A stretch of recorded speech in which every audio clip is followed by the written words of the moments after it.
ერის დაცემა და გათახსირება იწყება მაშინ, როცა ერი თავის და საუბედროდ თავის ისტორიას ივიწყებს. როგორც კაცად არ იხსენება ის მაწანწალა ბოგანა, ვისაც არ ახსოვს ვინ არის, საიდან მოდის და სად მიდის, ისეც ერად სახსენებელი არ არის იგი, რომელსაც თავისი ისტორია დავიწყებია. რა არის ისტორია? იგია მთხრობელი მისი თუ რანი ვიყავით, რანი ვართ და რანი შესაძლოა ვიყვნოთ კლავადაც. ეს სიტყვები ჯერ კიდევ მე-19 საუკუნეში ჩვენმა ერის მამამ ილია ჭავჭავაძემ წარმოსთქვა. სამწუხაროდ ჩვენ ცხოვრობთ ქვეყანაში, სადაც არ ვიცით, რანი ვიყავით უახლოეს წარსულში. ქართულ სკოლებში, რომელთაც საბჭოთა სუნი კვლავ შერჩენია, 90-იან წლებზე თითქმის არავინ საუბრობს. ისტორიის სახელმძღვანელოებშიც იშვიათად თუ შეხვდებით ამ პერიოდზე რაიმეს, ისიც მხოლოდ გაკვრით და უმნიშვნელოდ. შედეგად კი იზრდებიან თაობები ისე რომ არ იციან რა ხდებოდა დამოუკიდებლობის გარიჟაზე. ვინ იღებდნენ გადაწყვეტილებებს ამ პერიოდში, ვინ მოგვიტანა დამოუკიდებლობა, ვინ იყვნენ ჩართულნი სხვადასხვა შედეგის მიღწევაში. და როგორ მოვედით იქამდე, სადამდეც დღეს ვართ. გადაცემა, რომელსაც ახლა უყურებ, სწორედ ამ პრობლემას ეხმიანება. ღირსების სასამართლო არ არის ვინმეს გასამართლების ადგილი. ეს არის სივრცე, სადაც უახლესი ისტორია ღიად და ობიექტურად განიხილება. სხვადასხვა ეპიზოდში ბევრს ვისაუბრებთ საქართველოში 90-იანი წლებიდან დაწყებული დღევანდელ პერიოდამდე სხვადასხვა პოლიტიკურ კრიზისზე, ეკონომიკურ პრობლემაზე, სამოქალაქო ომებზე, მოკლედ იმაზე და იმ გამოწვევებზე, რომლის წინაშეც საქართველო არაერთხელ დამდგარა. რაც შეეხება პირველი ეპიზოდის თემას, გადაცემის სახელწოდებიდან გამომდინარე, გვერდს ვერ აუვლიდი. ისტორიის შესაძლოა ითქვას იმ უდიდეს შავ ლაქას, რომელსაც ჩვენ ღირსების სასამართლოს სახელით ვიცნობთ. როდის და რატომ გაიმართა ეს ეგრეთ წოდებული სასამართლო? ვინ იყვნენ მისი მთავარი ფიგურანტები? რა შედეგით დასრულდა იგი? შევეცდები პასუხები გავცე აღნიშნულ შეკითხვებს და ღირსების სასამართლო არა მხოლოდ ისტორიულ ფაქტად, არამედ მნიშვნელოვან გაკვეთილად დაგანახოთ. დავიწყოთ 1987 წლით, როდესაც საქართველოს ეროვნულ-განმათავისუფლებელმა მოძრაობამ დააფუძნა ილია ჭავჭავაძის საზოგადოება. დაარსების ინიციატორები იყვნენ გია ჭანტურია, გურამ მამულია, მიხეილ ქურდიანი, ციალა არდაშელია და სხვები. 1988 წლის მარტში ხელმძღვანელებს შორის დაწყებული უთანხმოების გამო საზოგადოებას გამოიყო ჯგუფი მეოთხე დასი, რომლის წევრებიც იყვნენ მერაბ კოსტავა, ზვიად გამსახურდია, გიორგი ჭანტურია, ირაკლი წერეთელი და სხვები. ამ დღიდან მოყოლებული ეს ორი მხარე საკმაოდ დაპირისპირებული იყო ერთმანეთთან. ამავე 1988 წელს ილია ჭავჭავაძის საზოგადოებამ თავის ჟურნალში ივერია გამოაქვეყნა წერილი სახელწოდებით ზოგჯერ თქმას ჯობს. წერილში საკმაოდ ბევრ რამეზეა საუბარი. თუმცა მე წავიკითხავ ერთ-ერთ მთავარ მონაკვეთს, რომელიც რეალურად გახდა ერთ-ერთი მთავარი შედეგი და მთავარი მიზეზი იმისა, თუ რატომ გაიმართა საერთოდ ღირსების სასამართლო. საზოგადოების წევრები წერენ. ივერიის წინა ნომერში კითხვას მივაწოდეთ მცირე ინფორმაცია სეგოს, საქართველოს ეროვნულ-განმათავისუფლებელი ორგანიზაციის შესახებ. იმასაც ვიუწყებოდით, რომ სეგოს ლიდერი ზაქარია ლაშქარაშვილი იძულებული გახდა ემიგრაციაში წასულიყო. და აი აღშფოთებული ქართველი ემიგრანტები პარიზიდან გვატყობინებენ, რომ გამსახურდიამ თბილისიდან და მისმა მეუღლემ დასავლეთ გერმანიიდან მათ შეუთვალეს. ზაქარია ლაშქარაშვილი სუკის მიერაა საფრანგეთში შეგზავნილი და არავითარი დახმარება არ გაუწიოთო. საქართველოს ეროვნულ-განმათავისუფლებელი ორგანიზაციის ლიდერის სუკის აგენტად გამოცხადება თუ ვის აძლევს ხელს, ამისგან შემკითხველისთვის მიგვინდია. ჩვენ კი ბოლოს და ბოლოს იძულებული ვართ საჯაროდ გამოვხატოთ ჩვენი დამოკიდებულება გამსახურდიასადმი. ბუნებრივია ამ განცხადებას მოყვა ზვიად გამსახურდიას აღშფოთება და მან მალევე გამოაქვეყნა წერილი, სადაც იგი საუბრობდა იმის შესახებ, რომ ეს ყველაფერი იყო აბსოლუტური სიცრუე და ილია ჭავჭავაძის საზოგადოების წევრებისგან ითხოვდა ერთ მოწმეს მაინც, რომელიც დაადასტურებდა, რომ გამსახურდიამ ნამდვილად თქვა ლაშქარაშვილზე, რომ ის არის სუკის აგენტი. წინააღმდეგ შემთხვევაში, თუ ამ ერთ მოწმეს არ მოიყვანდნენ ჭავჭავაძის საზოგადოების წევრები, მაშინ ზვიად გამსახურდია მოიწვევდა ღირსების სასამართლოს, სადაც ცილის წამებისთვის პასუხს აგებინებდა თავის ოპონენტებს. 1999 წლის 9 იანვარს ეროვნული მოძრაობის ერთ-ერთი წევრის კოკა გაწერელია სახლში მართლაც გაიმართა ღირსების სასამართლო. პროცესს იღებდა ორივე მხარე ვიდეო კამერით და აღსანიშნავია ის ფაქტიც, რომ მასალას იღებდნენ საიდუმლოდ, უბრალოდ არქივისთვის და არ იგეგმებოდა, რომ ეს მასალა გამოქვეყნებულიყო. თუმცა ღირსების სასამართლოდან რამდენიმე დღეში ეს ჩანაწერი მოხვდა უშიშროების ხელში, რომლებმაც მცირე ფრაგმენტები გაუშვეს სახელმწიფო ტელევიზიის ეთერში. დღეს კი სრული ჩანაწერი, რომელიც ამ სასამართლოს მთავარმა გმირმა ჯონი ლაშქარაშვილმა თავად ატვირთა, YouTube-ზეა ხელმისაწვდომი და ვიდეო რეალურად გრძელდება 2 საათის მანძილზე, ცოტა უფრო მეტის მანძილზე და ბუნებრივია, რომ ამ თლიან მომენტს ჩვენ ვერ განვიხილავთ, თუმცა ვეცდები, რომ მცირე მონაკვეთები, რამდენიმე ძირითადი ნაწილი ღირსების სასამართლოდან გაჩვენოთ და ვისაუბრო ამ მონაკვეთებზე. პირველი კონფლიქტი იწყება მანამდე, სანამ თამარ ჩხეიძე და ზურა ჭავჭავაძე, ჭავჭავაძის საზოგადოების წევრები, წარადგენენ მტკიცებულებებს და მოწმეებს. თავიდან ზურა ჭავჭავაძე სვამს შეკითხვას იმასთან დაკავშირებით, რა სტატიაც გამოქვეყნდა და რა სტატიის ნაწილიც წავიკითხე წეღან ჟურნალ ივერიაში და ზვიად გამსახურდია თავის შენიშვნებს, თავის უკმაყოფილებებს გამოთქვამს ამ სტატიასთან დაკავშირებით. მაქვს შენიშვნები, მაგრამ ჯერ ამას ტყუილი ხარ არის ძალიან ბევრი ტყუილია, სიყალბეა, ბევრი სიყალბეა და ეგ სტატია არის კგბ-ს პროვოკაცია და ცეკასი და ის სახალხოდ გეუბნები, რომ შენ ხარ კგბ-შნიკი, აი შენ. ესმის? და შენ ხარ ცეკას დაჭირებული აგენტი. აი ამას ვიდეოში ვამბობ. და ეხლა წარმოადგინე სანამ დროა ის ყველაფერი რაც მოიტანა. ესმის? შეურაცხყოფა. ხო, აი ასე გეუბნები მე შენ. შეურაცხყოფას მე არ ვგებულობ. ნუ მიიღებ. იმიტომ რომ ეს ქვეყანა მიცის შენ შესახებ. იმიტომ რომ შენ გჭირდება პროცესი ადევი ეს დოკუმენტი, რომ მიბზანდი აქედან. შენ გჭირდება მაურის ატეხვა და შენ არ მიბზანდი აქედან. სვახატე მაგ დოკუმენტს ახლა მიბზანდი აქედან და სხვანაირად გავარკვევ შენ საქმეს. ადევი ეს დოკუმენტი. ის საფუძველზე შენ ეს ხალხი შემიყარებია და მაბრალებ მე მაგ ამბავს. გადევი ეს დოკუმენტი აქ. ხო. შენ აქ მოსამართლის ტონში ულაპარაკ. გადევი დოკუმენტი. და შენ ნუ შენაობ, შენ ხარ ლატირაკი ჩემთან შედარებით, იცი? ხო, შენ შვილად. აღნიშნული დაპირისპირება მალევე ჩაცხრა და ილია ჭავჭავაძის საზოგადოება მტკიცებულებების წარმოდგენა დაიწყო. და პირველი მტკიცებულება, რაც ზურა ჭავჭავაძემ წარმოადგინა, ეს იყო თავად ამ საქმის მთავარი ფიგურანტის ჯონი ლაშქარაშვილის წერილი ემიგრაციიდან. და ამ მცირე მონაკვეთსაც წაგიკითხავთ, სადაც იგი შემდეგს იწერებოდა: ზვიადის ცოლი რომ იყო გერმანიაში, იმას უთქვია ჩემზე. ეგ ჩეკისტი არისო. ეხლა ჩამოვა და იცოდეთო. თბილისიდანაც დაურეკიათ, მაგას არ ენდოთ, ჩეკისტი არისო.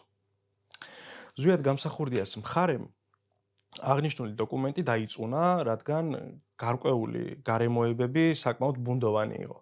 არ ჩანდა ვინ თქვა, როდის თქვა, სად, ვის უთხრეს საერთოდ ეს და აქედან გამომდინარე მათ გააპროტესტეს ის ესე ვთქვათ ნაწილი, რომ საერთოდ არაფერი იყო ნახსენები ბევრ დეტალზე და კონკრეტიკა აკლდა მოკლედ ამ მტკიცებულებას.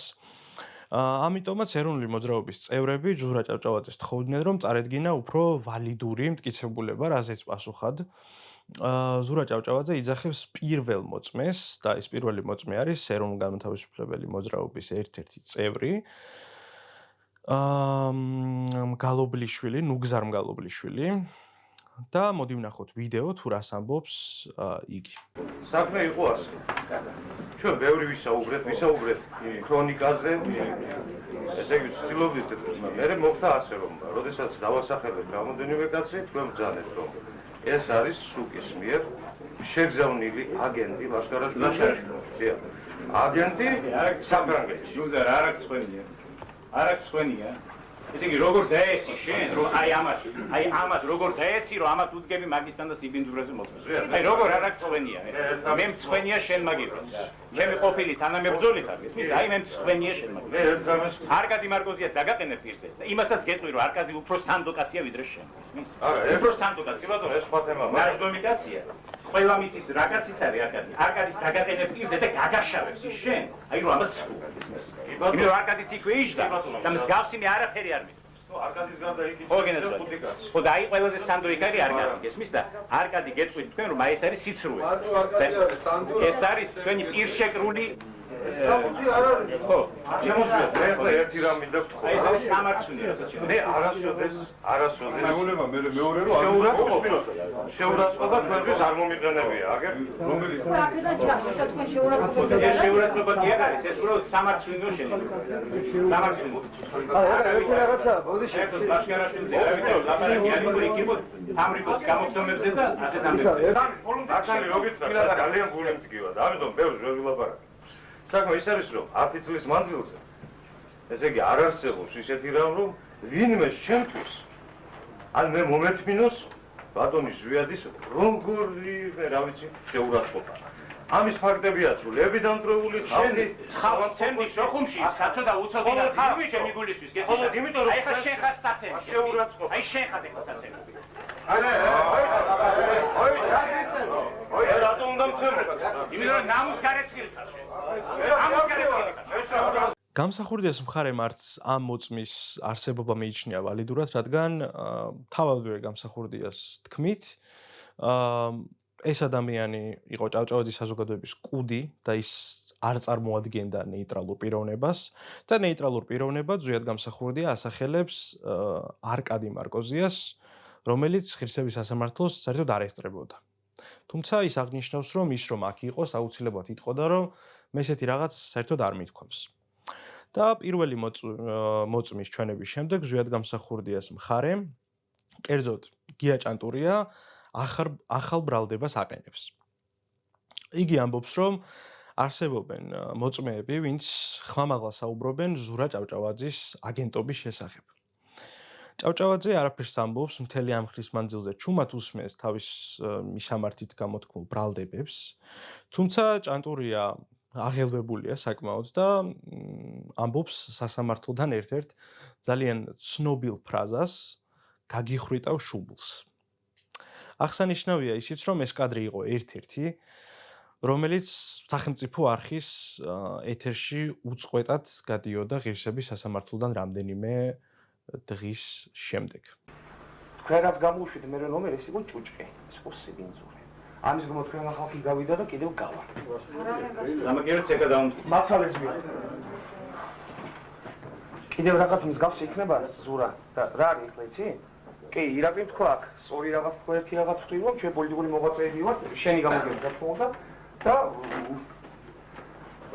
ამას ადგილი არ უნდა გქონდეს ხო რა. აი მე შენ გაგიხვიდა შუბლს. გესმის? გაგიხვიდა შუბლს. მართალებო. ხო, არა. ყველაფერი სმარადია. ხო და შენ რა გაკონა ვიცი? მართალე იასო. შეხარ სუგის აგენტი. მართალე ზვია. შეხარ სუგის აგენტი. გამიგე შეხარ სუგის აგენტი. შენ გამლალ ხალხს გამიგე?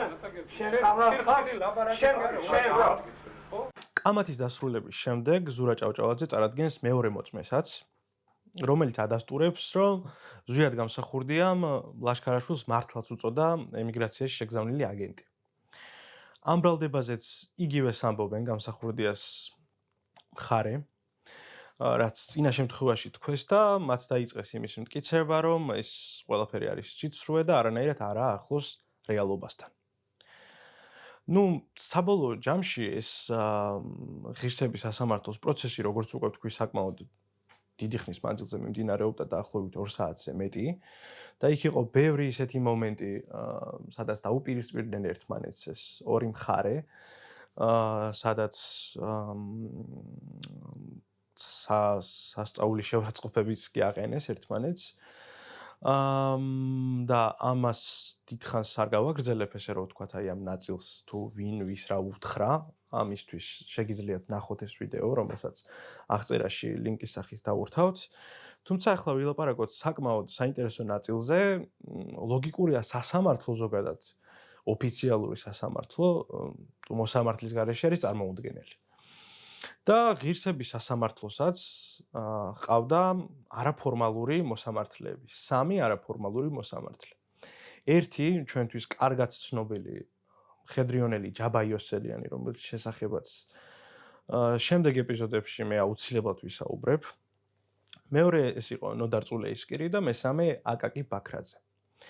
მათი მთავარი ფუნქცია რეალურად იყო ის, რომ ისინი მხარეებს მოუწოდებდნენ შერიგებისა და საერთო საქმის კეთებისკენ, თუმცა სამწუხაროდ ეს ჩანაწერში ჩანს, რომ არ გაითვალისწინეს დაპირისპირებულმა მხარეებმა. ჩემთვის განსაკუთრებით გამორჩეული და საინტერესო და ასე ვთქვათ ემოციურიც აღმოჩნდა ჩემი ერთდასახელებული ბოლო მოსამართლის აკაკი ბაქრაძის სიტყვები, სადაც ის საკმაოდ კარგად აღწერს ამ სასამართლოს რეალურ შედეგს, თუ რა შედეგი მოიტანა. ეს ხდება მაშინ, როდესაც ზვიად გამსახურდია ეკითხება აკაკი ბაქრაძეს რამდენად დარწმუნდა მის ბრალევლობაში, ამ დროს აკაკი ბაქრაძე გამოდის სიტყვით და ამბობს იმას, რასაც აი ახლა თქვენ ვიდეოში ნახავთ. იმაში რომ ჩვენს ურთიერთობას სიძი სიძულელი მართავს. კი ბატონო. და ეს არის ყოველდღე თავზარდამცემელი. აი ყოველდღე მაგრამ კონკრეტულად ვიღაცა ახლა ამა ჩემთვის უბრალოდ ადამიანურად გეუბნები ჩვენ დირიხანი ერთმანეთს და ადამიანურად გეუბნები რომ ჩემზე ამა დამთურგუნელი საბეჭდება მოახდინა. და აი ადამიანი როგორც ადამიანი მე გამანადგურა ამ სიძულელმა რომელიც დღეს აქ დავინახე იმ თუნდაც სხვადასხვა შეხედულებებისა და სხვადასხვა ჯგუფისა და სხვადასხვა საზოგადოებისა და სხვადასხვა პარტიებთან შორის. და მე მიმაჩნია რომ აი ეს პრობლემა არ უნდა დათმულიყო და ამ პრობლემაზე არ უნდა ყოფილიყო ლაპარაკი. და რატომ არ უნდა ყოფილიყო ლაპარაკი? მე ისევე ვერ დავიჯერებ ის რომ გამსახურდია ჯონის დადო ბრალი სერიოზულად კგბ-ს აგენტობაში, ისევე როგორც არ მჯერა რომ გია ჭანტურია სერიოზულად დებს ბრალს ზურაბ ჭავჭავაძეს რადგან მე მიმაჩნია ეს არის მისი მღელვარების შედეგად ნათქვამი აი ამ მღელვარების შედეგად იურიდიულად გადამაგება ჩვენ იურიდიულად საკმარისია აი ეს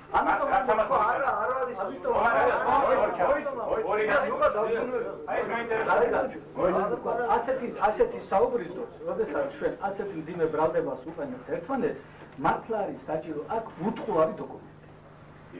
დოკუმენტი, იმიტომ რომ წაღან ნოდარი ამბობდა რომ კონტექსტი, ამას მნიშვნელობა აქვს. შეიძლება გავბრაზდი მე და ვიღაცაზე ამ გაბრაზების დროს შემდეგ ძალიან ახლობელ არანაცხი, ასე დედა ეძახის შვილს მიწა დაგაყარეო, მაგრამ განაც შეიძლება ეს სამუდად გამოიყო იმ დედას იშვილის ზულს. ახლა ამაშია საქმე, ახლა ჩვენ აღმოვჩნდით დღეს ძალიან სერიოზულად ერთმანეთის პირისპირ ნურავის ნურეწყინებას, მაგრამ ორივე მხარე სრულიად მომზადებელია. და სრულიად მომზადებელი ნიადაგზე ჩვენ ერთმანეთს უკიდურესი შეურაცხყოფანი მივაღებთ. უკიდურესი შეურაცხყოფანი. დავამცირეთ ერთმანეთი და ამის შემდეგ ჩვენ გვინდა ერთად რაღაცა მიზნისათვის ვიბრძოლოთ.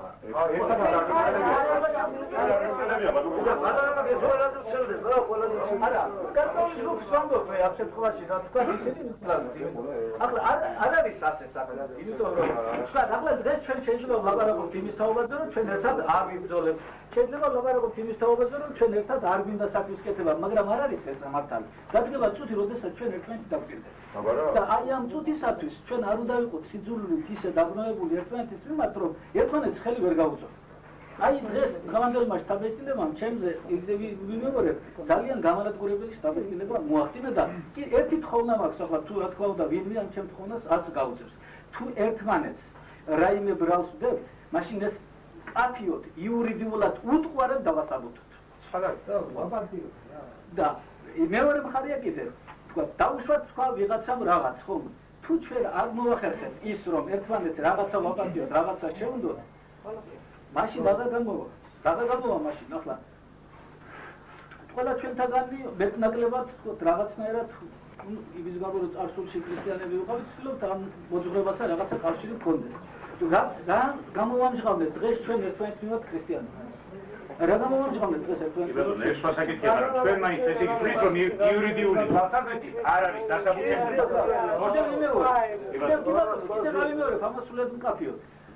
კიდევ ამეორე, ისევ ვერ დასაბუთდა ის, რომ ზვიად გამსახურდიან იმას უწოდა მართლა ჩეკისტი, როგორც ვერ დასაბუთდება ის, რასაც ამბობს გიაჯანდურია ზურაბის მიერ. როგორ დასრულდა ღირსების სასამართლო? განაჩენი როგორც ასეთი არავის გამოუტანია და 2 საათიანი ჩხუბის დაპირისპირებისა და კამათის შემდეგ მხარეები დაიშალნენ. ვინ იყო მართალი და ვინ მტყუანი, ამას ისტორია შეაფასებს, როგორც ზვიად გამსახურდია ამბობს ამავე ღირსების სასამართლოს ჩანაწერში. და არც მე დავიწყებ იმის გარჩევას, ვინ იყო მართალი, ვინ მტყუანი და ზოგადად არ მოგახვევთ ჩემს პოზიციას ამ თემასთან დაკავშირებით. რეალურად იმაზე მნიშვნელოვანი თუ ვის მხარეს იყო სიმართლე არის ის თუ როგორ დააპირისპირა ჭორ მართალმა ერთი იდეისთვის მებრძოლი ადამიანები. და რაც ნამდვილად სამწუხარო ფაქტია და სწორედ ამიტომ თქვი დასაწყისში რომ ღირსების სასამართლო დიდი შავი ლაქაა ჩვენი ქვეყნის უახლეს ისტორიაში.